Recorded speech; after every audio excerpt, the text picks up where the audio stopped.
অজয় দেবগন না, লাইভ লাঠিটা দিয়ে চলে যাচ্ছে।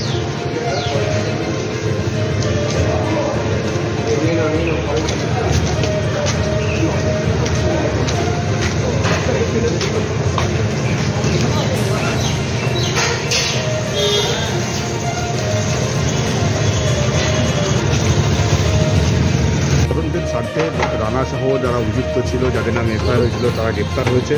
কিন্তু তারপরেও তদন্তের স্বার্থে এই মুহূর্তে ফরেন্সিক বিশেষজ্ঞ দল তারা কিন্তু সেই ঘটনাস্থল সেখানে কিন্তু তারা এসে পৌঁছে গিয়েছেন।